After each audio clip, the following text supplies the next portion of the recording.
Pior que tem crente que ainda acredita nessa história, que o mundo foi salvo por 8 pessoas flutuando pelos oceanos numa enorme caixa de madeira, enquanto todos os animais da época estavam ali dentro. Esse relato, por conta de parecer muito fantasioso, é um argumento muito forte para provar que a Bíblia está errada, mas nesse vídeo eu vou te apresentar diversos argumentos científicos da geologia, da taxonomia, da paleontologia, da arqueologia e da história, e além de várias outras evidências que comprovam que o relato bíblico sobre o dilúvio e a Arca de Noé são verídicos. E no final, um prêmio para os cristãos. Também vou apresentar alguns argumentos teológicos que mostram as evidências do dilúvio, mas primeiro vamos atender essa ânsia ateísta de verificar razões científicas para a veracidade do dilúvio e da Arca de Noé. De fato, existem diversas contestações de ordem logística, prática e até científica que parecem dizer que o relato bíblico sobre o dilúvio e a Arca de Noé mais parecem historinhas de escola bíblica dominical para crianças do que algo que pode ser concebível do ponto de vista racional. Por exemplo, quando a gente começa a considerar como é possível tantas espécies existentes e conhecidas pelo homem caberem numa arca daquela dimensão, parece algo que comprova que isso não é possível ter acontecido. Ou, por exemplo, quando a gente advoga de que não existe água suficiente, mesmo ocorrendo degelos das calotas polares, para cobrir todos os montes da Terra, conforme aparentemente é o relato bíblico, e também a própria logística de 8 pessoas, sem nenhuma ferramentaria que nós conhecemos hoje, construírem um navio dessas proporções, parece que tudo isso já é o suficiente para provar que o relato bíblico não tem nenhuma sustentação racional ou científica. Contudo, é a própria ciência e nos diversos ramos das ciências que também vão comprovar não apenas que tudo isso que eu trouxe para vocês é verdade, mas, por exemplo, evidências da taxonomia, da geologia, paleontologia, arqueologia e história apontam para o fato de que o relato bíblico não é apenas algo fantasioso, ainda que seja sobrenatural, mas algo plausível do ponto de vista humano. Ao longo desse vídeo, vou te responder cada uma dessas perguntas e também vou colocar na descrição os capítulos em que cada uma delas será respondida. Mas, para início, é importante a gente entender, dentro do relato bíblico, como é possível todas essas espécies conhecidas pelo homem poder estarem contidas dentro daquela arca. Não é possível, quando a gente olha do ponto de vista prático, do volume de espécies existentes, e calculamos as dimensões da arca, isso ser possível. Isso porque, quando lemos no relato bíblico do dilúvio, fala que Deus colocou um par de cada espécie da humanidade dentro da arca. Só isso já é um fato logístico que provaria a impossibilidade disso acontecer. No capítulo 6 de Gênesis, do verso 18 em diante, está escrito o seguinte: Contigo, com Noé, estabelecerei a minha aliança. Entrará na arca tu e teus filhos, e tua mulher, e as mulheres de seus filhos.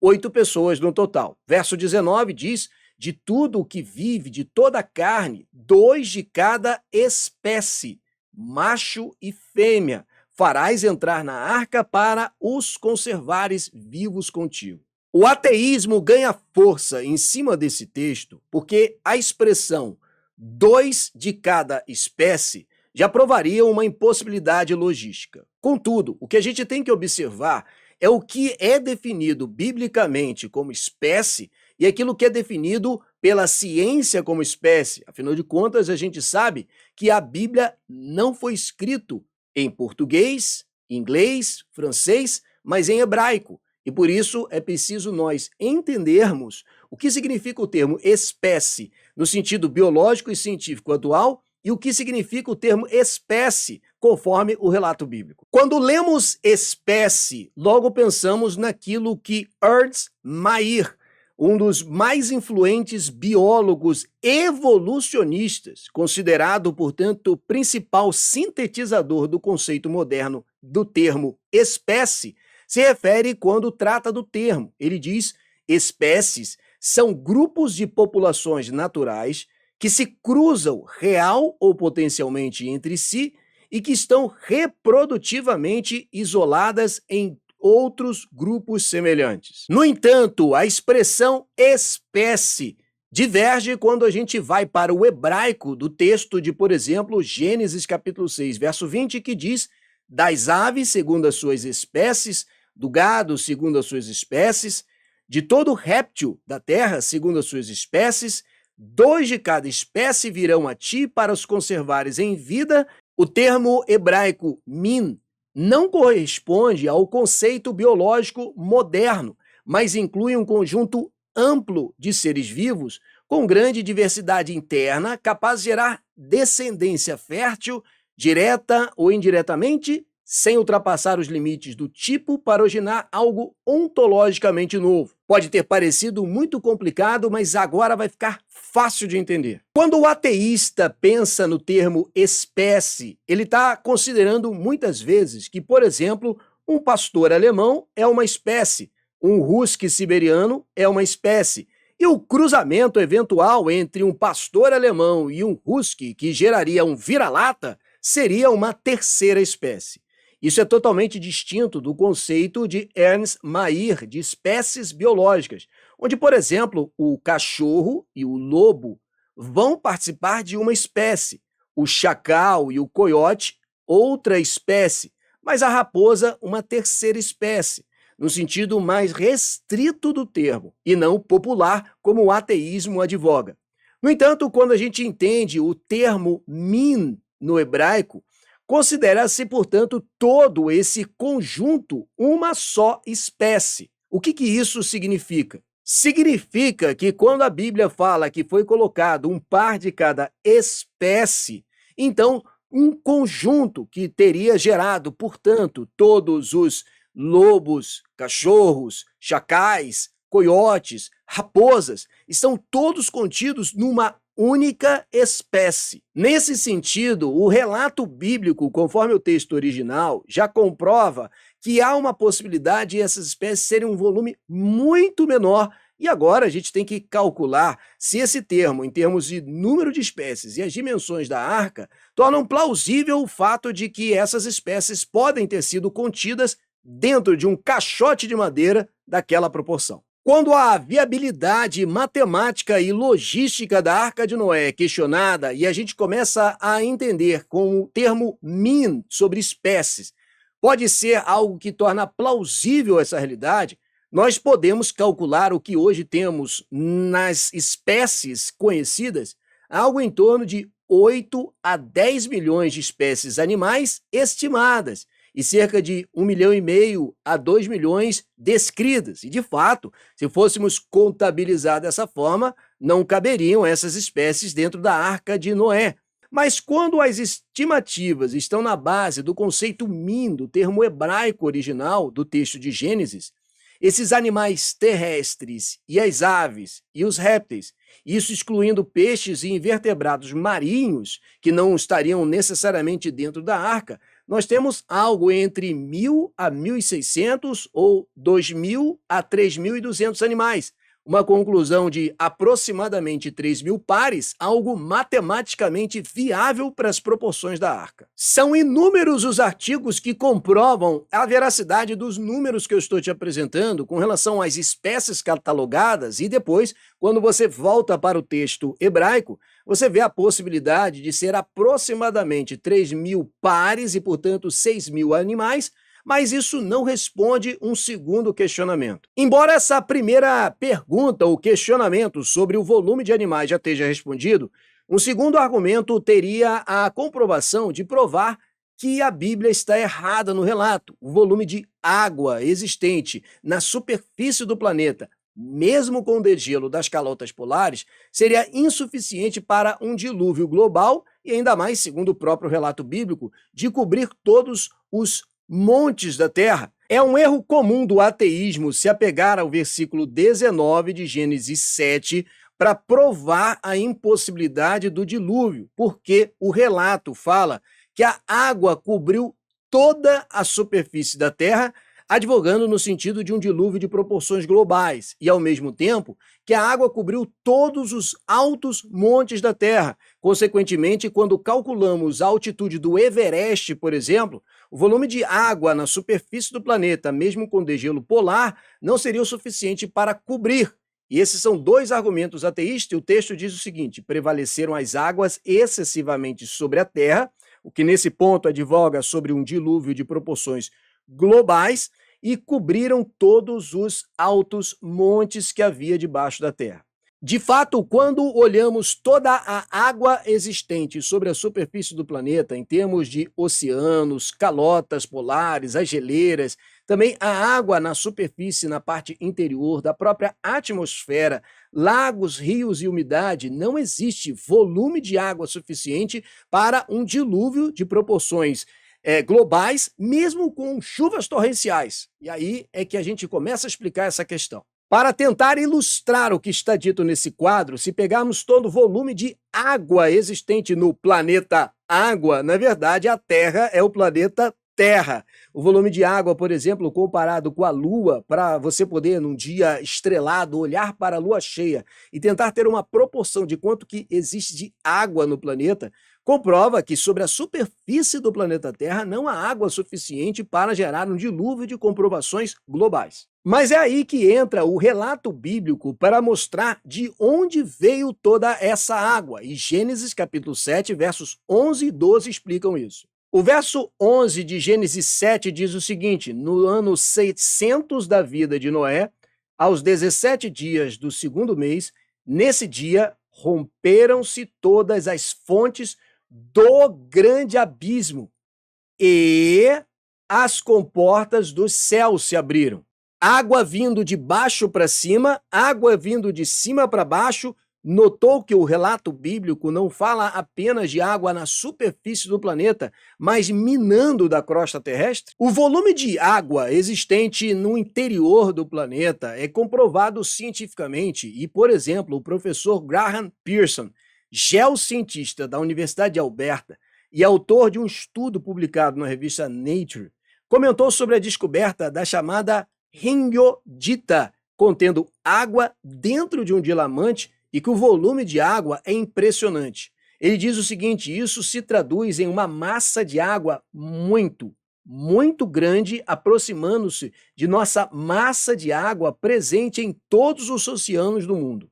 Além de Pearson, o professor Steve Jacobson, geofísico e coautor de pesquisas publicadas na revista Science, também faz declarações claras sobre o potencial do armazenamento de água no interior do planeta quando ele diz: estamos vendo evidências de um ciclo de água que pode ajudar a explicar a vasta quantidade de água líquida que vai além da superfície do nosso planeta habitável, sendo apenas 1% do peso das rochas da zona de transição, composta de H2O, ligado à estrutura mineral. Isso equivale a 3 vezes a quantidade de água apenas nos oceanos, sem contar toda a água existente no interior, na superfície, na atmosfera e nos rios em toda parte do planeta. Dessa forma, fica muito fácil que a gente possa calcular pelo volume de água existente nos oceanos hoje, algo em torno de 1,33 bilhão de quilômetros quadrados, e somar isso ao volume de água no manto, equivalente a essa zona de transição que os professores Jacobson e também Pearson estão dizendo, algo em torno de 4 bilhões de quilômetros quadrados de água no interior do planeta. Somando, portanto, a água na superfície e a água no interior, temos algo em torno de 5,33 bilhões de quilômetros de água existente na Terra.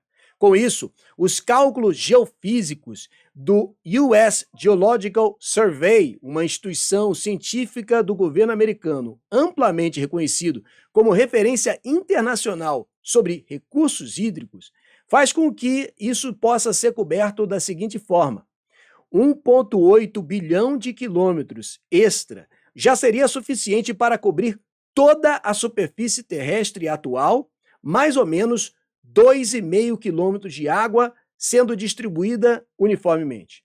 é mais do que o suficiente para um dilúvio global. Eu mesmo, a título de curiosidade, quis calcular o volume de água necessário para que um dilúvio cobrisse o Everest, portanto, cumprindo o relato bíblico. Num cálculo simples e considerando a altura do Everest algo em torno de 8.849 metros acima do nível do mar e a área total da superfície da Terra algo em torno de 510 milhões de quilômetros quadrados, num cálculo simples que a gente aprendia na aula de física da escola, volume é igual a área vezes altura. E nesse cálculo teríamos que ter a necessidade de algo em torno de 4,5 bilhões de quilômetros cúbicos de água para cobrir o Everest. Sendo o cálculo que a gente considerou que foi a própria ciência que comprova de água existente no interior do planeta, algo em torno de 5,33 bilhões de quilômetros cúbicos, nós temos água o suficiente para cobrir o Everest e confirmar o relato bíblico. Dessa forma, a segunda contestação de se existe ou não água o suficiente para um dilúvio global está comprovado cientificamente. Note que, na verdade, eu nem estou usando a Bíblia para comprovar o dilúvio, mas, na verdade, a ciência está confirmando o relato bíblico. Nem por isso deixam de existir outras objeções de ordem logística que tentam desmentir o relato bíblico. Por exemplo, o fato de 8 pessoas apenas conseguirem construir uma embarcação dessa proporção, num tempo sem muito maquinário, não seria plausível esse tipo de situação?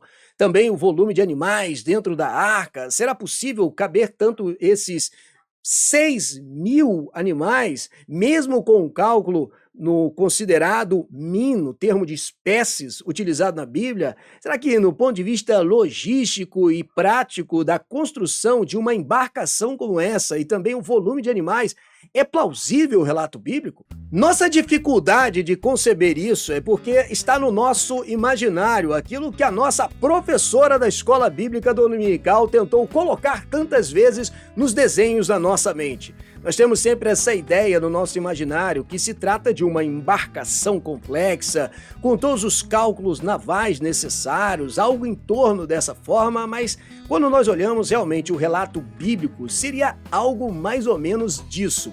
Uma arca, literalmente, um caixote de madeira com algumas proporções que possam ser, sim, fato para caber todos esses 6.000 animais estimados. Mas diferente da ideia de embarcação, quando vemos a descrição da arca biblicamente, é algo mais ou menos como um enorme caixote de madeira, literalmente uma arca, capaz de conter todos esses 6.000 animais estimados, quando a gente considera a etimologia do termo espécie na Bíblia, e também muito mais prático de ser construído naquele tempo por essas 8 pessoas, o que também não exclui o fato de outras pessoas poderem até ter ajudado na construção dessa arca.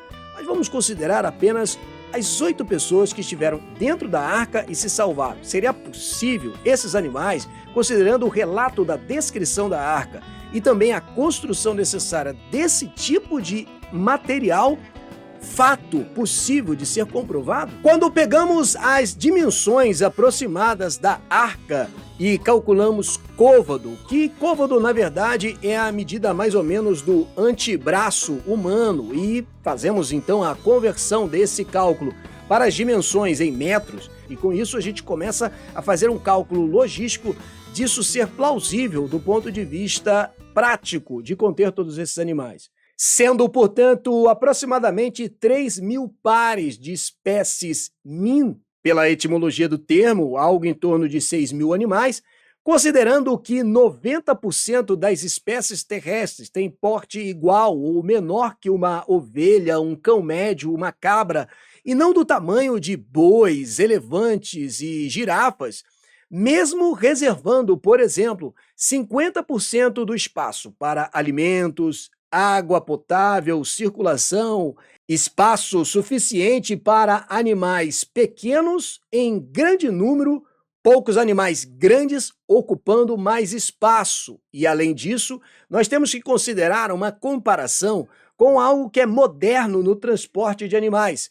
Caminhões de gado, por exemplo, costumam transportar cerca de 20 a 30 bois em volumes muito menores por animais, e os próprios zoológicos mantêm centenas de espécies em áreas muito mais compactas. O professor Henry Morris, professor de engenharia hidráulica, escreveu o seguinte: o número de criaturas que precisaria ser abrigado, segundo as categorias criadas, o termo min em hebraico, está dentro da capacidade plausível da arca, conforme diz o relato bíblico. Mas apesar de ser possível colocar esses animais dentro da arca, como seria possível que 8 pessoas, sem o equipamento necessário, pudessem construir uma arca dessa proporção? Ou seja, como 8 pessoas poderiam construir um navio dessa proporção? E aí que está o grande ponto. Trata-se de uma arca e não de um navio. Trata-se de uma engenharia estrutural e não de engenharia naval. Nesse sentido, o professor R.J. Forbes, pesquisador e historiador da tecnologia amplamente também citado em diversos estudos acadêmicos, escreveu em Studies in Ancient Technology que a capacidade de trabalho humano antigo, sem máquinas, que uma pessoa consegue produzir na construção pré-industrial, era de algo em torno de 0,3 a 0,6 metros cúbicos de madeira por dia, em média. O professor Lionel Carlson, que foi professor emérito em estudos clássicos da Universidade de Nova York, autor de várias obras em referência acadêmica à arqueologia naval e técnicas de construção, advoga pelo mesmo cálculo. De posse dessas evidências, a gente consegue calcular as horas trabalhadas estimadas para uma produção diária de um total de 8 pessoas, vezes esse 0,4 metros cúbicos por dia, algo em torno de 3,2 metros cúbicos por dia. Num tempo total de, por exemplo, 4.900 metros cúbicos dividido por essa proporção, dá algo em torno de 1.530 dias, ou seja, uma estimativa de 4,2 anos de trabalho efetivo para a plena construção da arca. Mesmo dobrando esse número, considerando interrupções, clima, aprendizado do trabalho, a arca ainda poderia ter sido construída no espaço de 8 a 10 anos, algo totalmente plausível do ponto de vista de engenharia estrutural e também da logística necessária. Nem por isso outras objeções são consideradas. Será que essa estrutura da arca seria suficiente para suportar um oceano raivoso e ser plausível dentro de um cenário do dilúvio, ou seja, mares agitados? Será que a estrutura da arca seria suficiente? Nesse sentido, o professor Cheon-On Hang, PhD de Engenharia Naval da Universidade de Seul, em seu artigo Safety Investigation of Noah's Ark in Seaway, a investigação da Arca de Noé em mar aberto, diz que a arca descrita em Gênesis apresenta estabilidade perfeita, sendo até mesmo superior à de muitos navios modernos, especialmente em condições de mares extremamente agitados. O professor Henry Morris também diz que a arca foi projetada não para velocidade ou manobrabilidade, mas para máxima estabilidade e capacidade, e ela atende exatamente o que um dilúvio global exigiria. Por isso, essas outras objeções estão atendidas, e nessas primeiras contestações, as respostas sobre se os animais poderiam estar na arca, se existia água o suficiente e a logística de construção da arca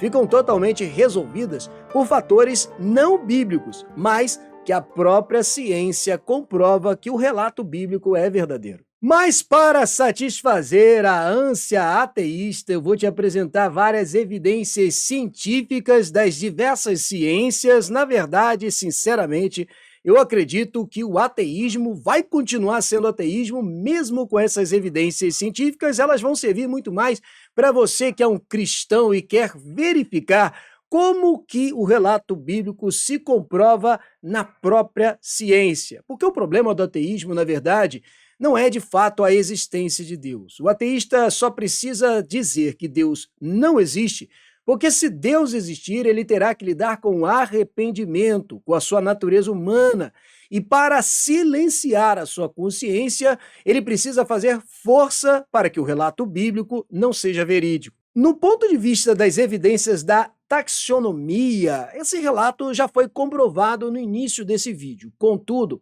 eu quero te apresentar o relato de Carl Linnaeus, que é considerado o pai da taxonomia, que é a ciência que estuda a definição das espécies. Ele mesmo já definia espécies exatamente conforme alinhado no termo min, ou seja, a forma original criada por Deus, e ele morreu antes de Darwin começar a sua teoria da evolução, cerca de 31 anos antes. E ele dizia: existem tantas espécies quantos foram as diferentes formas criadas no princípio pelo ser divino.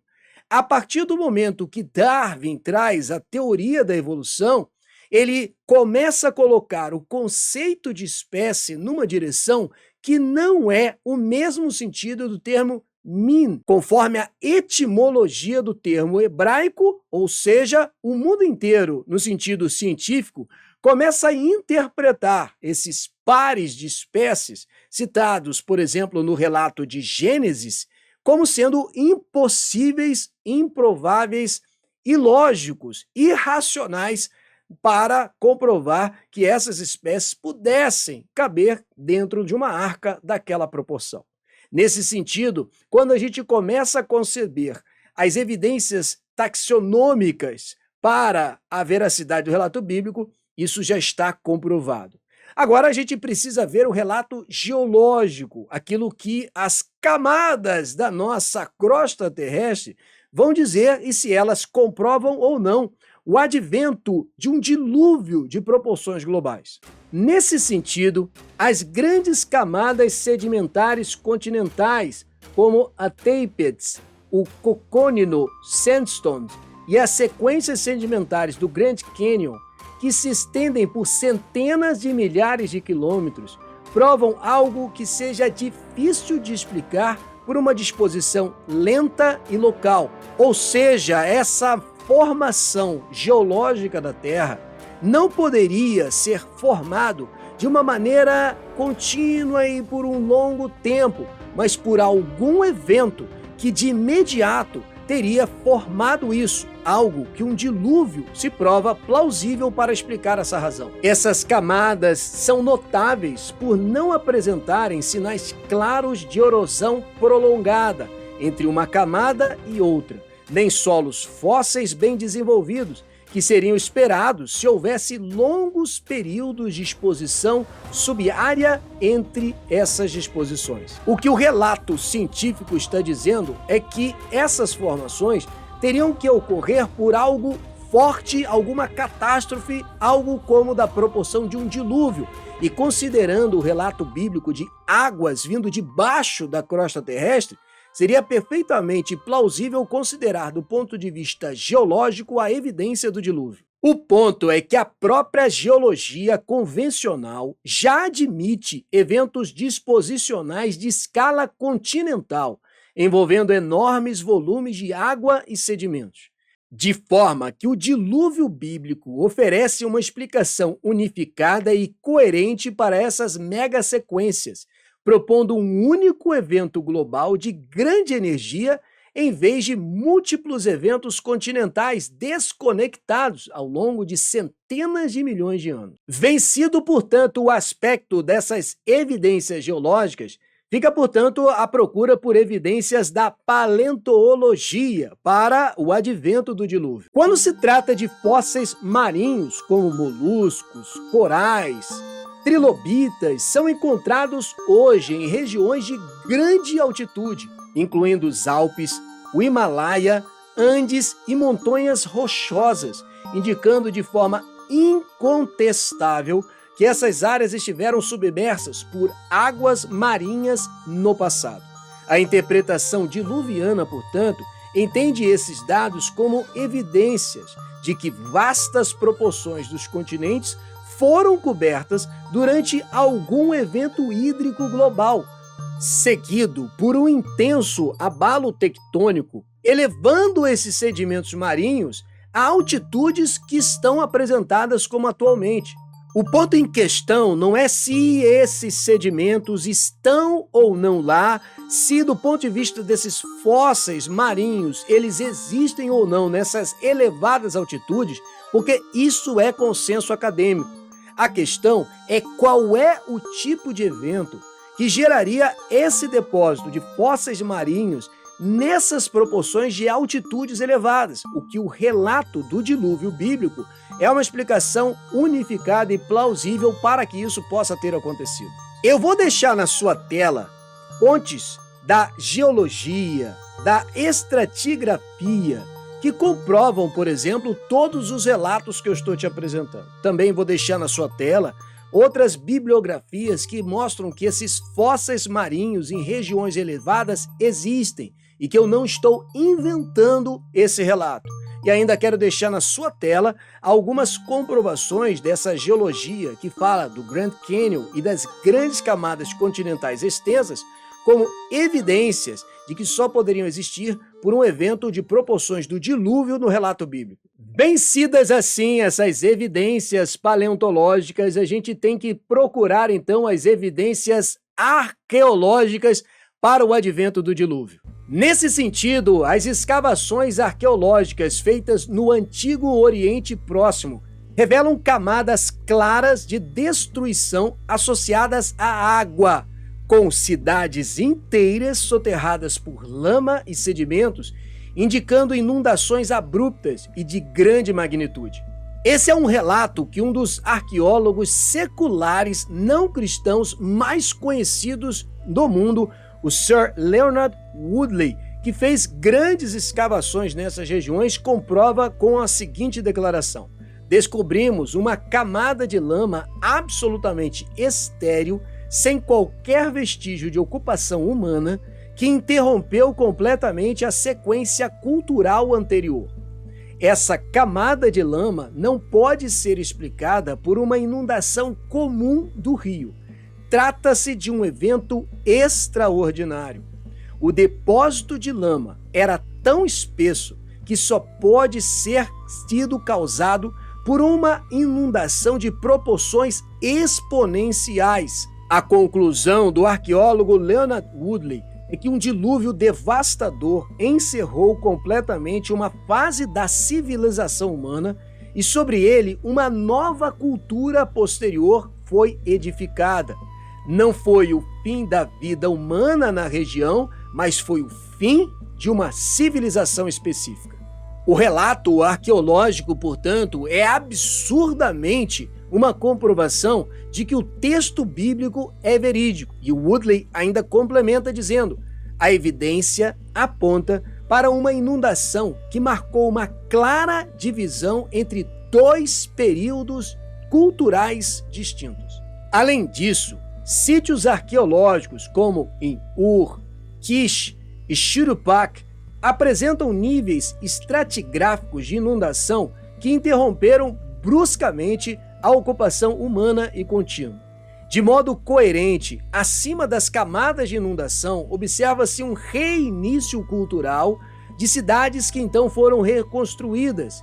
A escrita reaparece, as genealogias surgem novamente e tradições são reorganizadas. Tudo isso é um padrão que se alinha de forma sociológica de maneira notável com o relato de Gênesis do capítulo 8 ao capítulo 11 e que descreve uma reconstrução da sociedade humana após algum tipo de catástrofe hídrica de proporções sem precedentes. Com mais essas evidências arqueológicas vencidas, fica agora a necessidade de vermos os relatos da história das civilizações, relatos das histórias de civilizações que não são apenas do Oriente Médio, mas que vão desde as Américas até a China. A história da humanidade registra que mais de 300 culturas possuem algum tipo de relato de algum dilúvio devastador, de julgamento divino, com sobreviventes escolhidos e a preservação da vida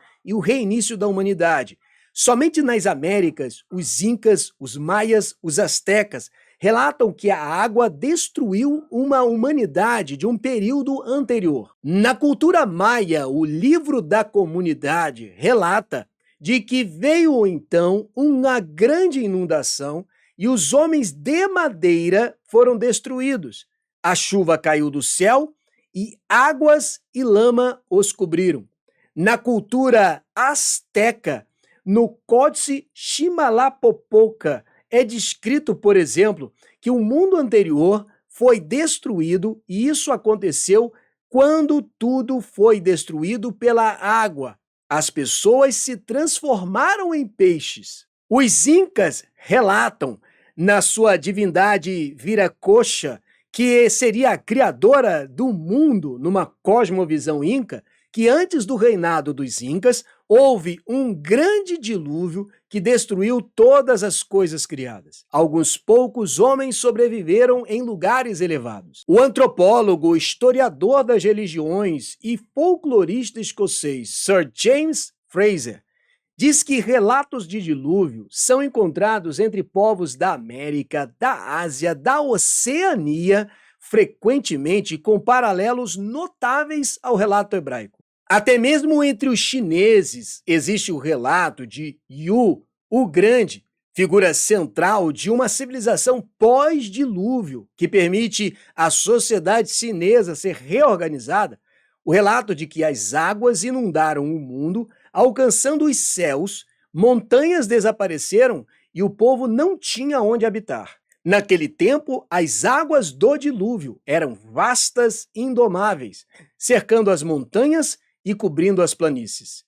A tradição do dilúvio na Índia e na China, segundo o próprio Sir James Frazer, preserva elementos essenciais de catástrofe aquática primitiva comparáveis aos relatos da Mesopotâmia. Mesmo ali na Mesopotâmia, ainda num relato mais antigo do que o Gilgamesh, no chamado Épico de Atrahasis, relata que os deuses decidiram destruir a humanidade por meio de um dilúvio, e é relatado que demole a casa e constrói um barco, leva para dentro dele a semente de toda criatura viva, ou seja, um relato que mostra que a pregação de Noé para aquela humanidade, naquele período e naquela região desse relato mesopotâmio, já estava sendo conhecido, algo que coaduna com o próprio relato bíblico também do Novo Testamento, que fala que Noé era pregoeiro da justiça. Vencidas assim as evidências históricas e respondida todas essas questões, resta falar também com você, que é um cristão e que agora terá uma das maiores evidências da existência do dilúvio e da veracidade da Arca de Noé. É no Evangelho de Mateus, no capítulo 24, a partir do verso 35, que Jesus disse o seguinte: passará o céu e a terra, porém as minhas palavras não passarão. Mas a respeito daquele dia e hora ninguém sabe, nem os anjos dos céus, nem o Filho, senão o Pai.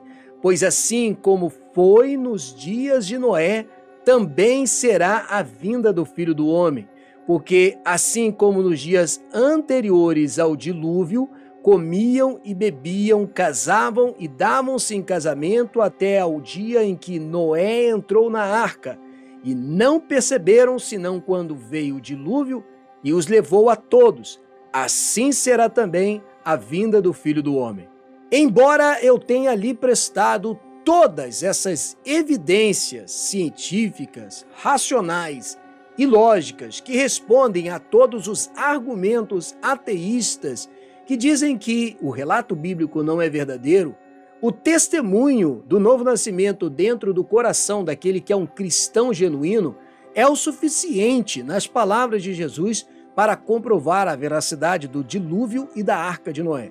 Ainda assim, tenho certeza que foi interessante para você que acompanhou o vídeo até esse fechamento, saber todos esses fatos científicos que comprovam o relato bíblico, de maneira que o dilúvio e a Arca de Noé não é um mero relato daquilo que a professora da Escola Bíblica Dominical das Crianças ensina. Mais do que isso, é a veracidade de que Deus existe e que se relaciona com a humanidade no sentido redentor, porque Cristo é a nossa arca.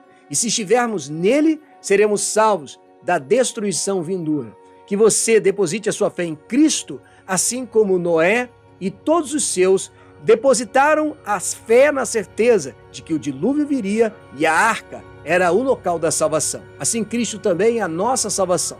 Que ao final desse vídeo você fique mais edificado na sua fé. Muito obrigado por assistir os nossos vídeos aqui no Yaakov Querus.